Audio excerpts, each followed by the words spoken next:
దాదాపు నేను మా తండ్రి నల్లపరెడ్డి శ్రీనివాసరెడ్డి గారు 11 సార్లు పోటీ చేశాము ఈ నియోజకవర్గంలో. 9 సార్లు మీరు గెలిపించారు మా కుటుంబాన్ని.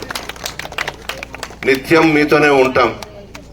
ఏ రోజు మన ఇంటికి వచ్చినా ఎస్సీస్ కానీ, ఎస్టీస్ కానీ, బీసీస్ కానీ, ముస్లిం మైనారిటీలు కానీ ఎవరు వచ్చినా నా పక్కన కూర్చొని పెట్టుకొని మాట్లాడతాను. ఏదో ఒక ఎమ్మెల్యే పదవి ఉందని ఎప్పుడూ పొగరుతో కానీ గర్వంతో కానీ నేను ప్రవర్తించలేదు. మీలో ఒకటిగా ఉన్న అందరం కలిసిమెలిసి నియోజకవర్గంలో సంక్షేమ పథకాలు, ప్రభుత్వ కార్యక్రమాలు సాధించుకున్నాం. ఎప్పుడు కూడా నేను ఆ పొగరతో ముందుకు పోలేదు. అందరం కలిసే ఉన్నాం. అంత ఆప్యాయంగా మీ బిడ్డగా నన్ను ఆశీర్వదించి చూస్తున్నారు. ఈరోజు ఎలక్షన్స్లో మొట్టమొదటి నుండి తెలుగుదేశం పార్టీని నమ్ముకొని ప్రతిపక్షంలో ఉండి పోరాటాలు చేసినటువంటి వాళ్ళని పక్కన పెట్టి ఈ మధ్య మన పార్టీని వదిలి వెళ్ళిపోయిన ఒక మహిళకి, వేమిరెడ్డి ప్రభాకర్ రెడ్డి శ్రీమతికి ఇక్కడ తెలుగుదేశం పార్టీ తరఫున టికెట్ ఇచ్చారు.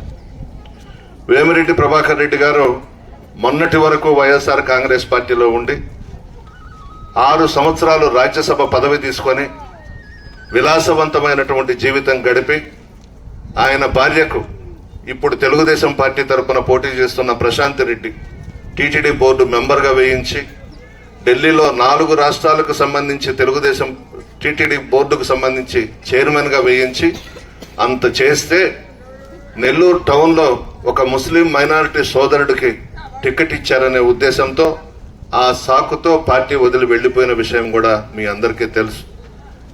ఎందుకని ఎప్పుడు కూడా రెడ్లు, కమ్మలు, పెద్ద పెద్ద కాస్టుల వాళ్లే పదవులు అనుభవించాలనా? చిన్న కుటుంబాలకు సంబంధించినటువంటి వాళ్ళు అనుభవించకూడదా? ఒక ముస్లిం మైనారిటీ పేద కుటుంబానికి ఒక ఎమ్మెల్యే టికెట్ ఇస్తే అలిగి వెళ్ళిపోయినారు తెలుగుదేశం పార్టీలోకి. ఈరోజు పార్లమెంటుకు ఇక్కడ ఎమ్మెల్యేగా పోటీ చేస్తూ ఉన్నారు. ఒక్కసారి గమనించండి. నేనేదో ఎలక్షన్స్కి వచ్చి వాళ్ళ మీద చెప్పడం కాదు.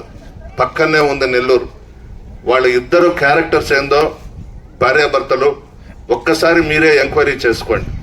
ఆ ఇంట్లోకి మీరు అడుగు కూడా పెట్టలేరు. 3-4 గేట్లు ఉన్నాయి. ఆ 4 గేట్లు దాటాలి.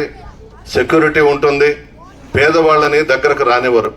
పెద్ద పెద్ద పారిశ్రామికవేత్తలు, కోటీశ్వర్లను మాత్రమే ఆ ఇంట్లో దగ్గర కూర్చొని పెట్టుకుంటారు.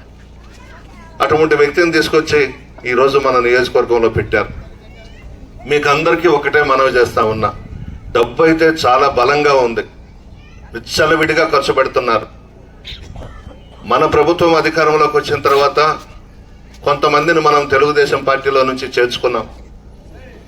వాళ్ళందరూ కూడా ఈ 5 సంవత్సరాలు నన్ను ఉపయోగించుకొని పనులు చేయించుకొని ఈ ఎలక్షన్స్లో నాకు ద్రోహం చేసి 50 లక్షల నుంచి 3 కోట్ల వరకు అమ్ముడు పోయినారు 5 మండలాల్లో. పోతే పోనివ్వండి, చెత్తంతా వెళ్ళిపోయింది.